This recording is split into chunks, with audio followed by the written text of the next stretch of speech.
Gonna be holding my phone's microphone for this one. On this acting analysis, I'm gonna be talking about an actress that I have personally loved seeing grow in the industry. That is Jenna Ortega.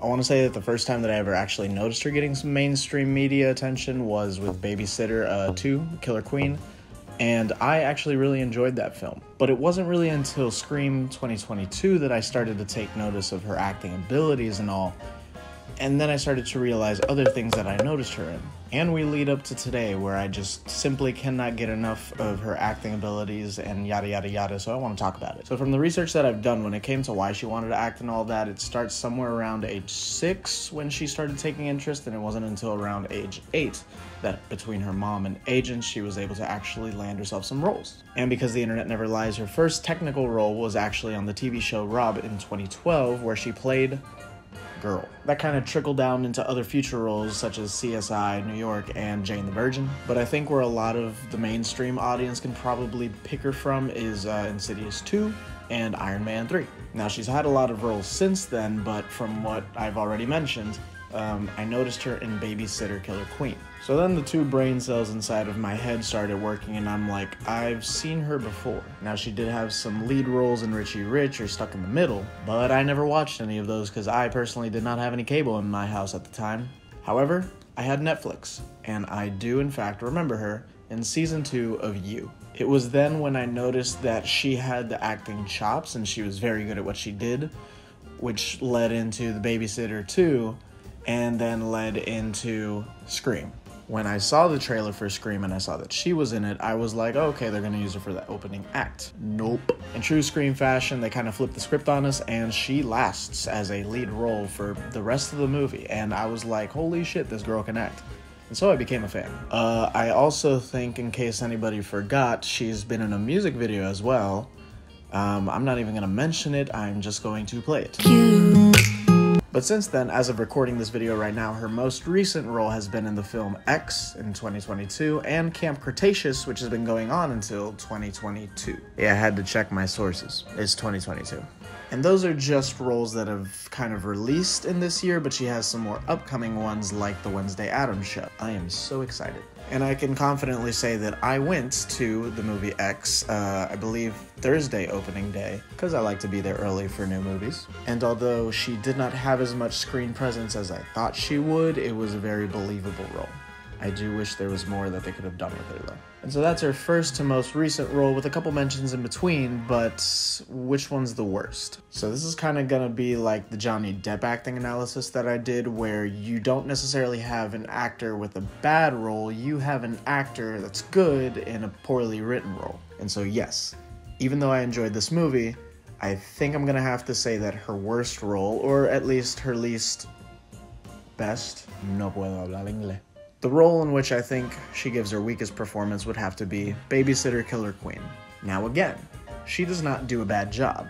If we had to rank it though, this would have to be pretty low on there. At least from the stuff that I've watched and seen, when it comes to her character in this film, it's simply just plot device. And I was kind of hoping for a little bit more in terms of her character. It's definitely a great plot device to have, but it's a character. This could be developed. This could have emotions. This could have, I don't know, empathy and sympathy? Those words are returning again from my last video. Can we really say that we sympathize and empathize with the man? So I can't say that it's bad, I can only say that she was underutilized. And even though, yes, I did enjoy this movie, I can't gloss over the fact that, well, this was a poorly written character that Jenna Ortega could have had more liberties with and could have developed just a little bit more. That's just something that the script writing had to be a little more tightened on in direction, you know.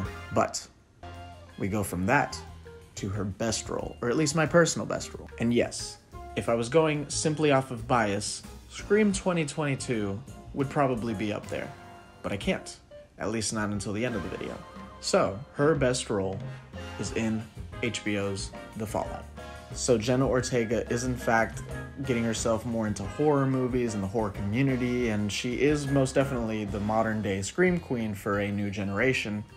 In The Fallout, she is much more than that. Much more than that. This is a very hard-hitting role, and I don't know how many people can actually sit through the whole thing and not feel some sort of emotion or relatability to the character. I mean, it's not every day that people experience extremely traumatic events, and I won't go into it because I'd rather not spoil it and I'd want people to actually watch the film, but it is some of the best portrayals when it comes to PTSD and depression and loneliness and a lot. There's emotional baggage, there's romance after tragedy, but there's also why, you know? The why of it all. It's the range. It's the range in how she portrays certain moments compared to others. It's, you know, she's very good at that. Which is why, even though for such a young actress, she has managed to get such great roles and show her potential, and I don't think she's necessarily had a bad role at all yet. I'm not even gonna go into like kid shows or anything, or like kid acting, because personally I feel like you can't really rank those, you know, that's always a developmental learning stages, even though there are some great kid actors and actresses. She's one of them. But I'm trying to go solely based off of like roles that she has had in the past like 2 or 3 years, and wow, the fallout. If I had to sum it up, it is just heartbreaking.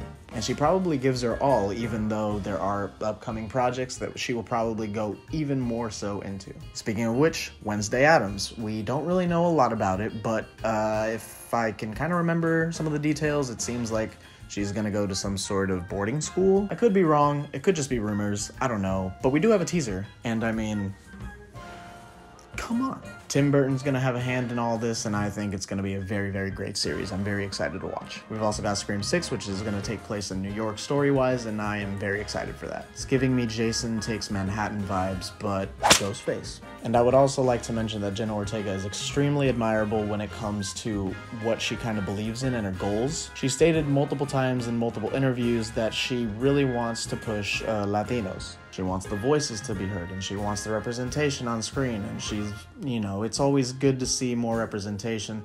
Personally, as a Latino, it's great. Also, as a Scream fan, I've seen and researched some of the stuff that she has mentioned when it comes to like helping out for the community and all, and she's done stuff like meet and greets to raise money for like, I think it was a kid with cancer. I don't want to be wrong on that, but she just seems like such a down-to-earth person. She seems like a very great person.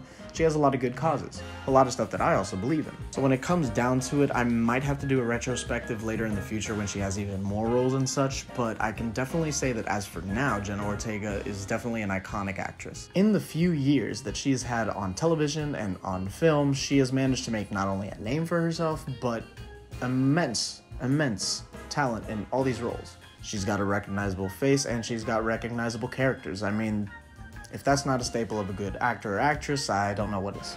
And I guess lastly, how do I feel about Jenna Ortega? With full bias included, I love her. She's great. I'd have to put her there in my top 5 actors and actresses of all time combined, not just actresses, but like all sides of the spectrum. That also kind of wraps it up for this video. I don't know who the next actor or actress is going to be, but it will be coming out next month because I'm trying to do these videos like once a week, every month. I am kind of eyeballing either Nick Cage or Nick Cage. That's going to be all from me, but adios.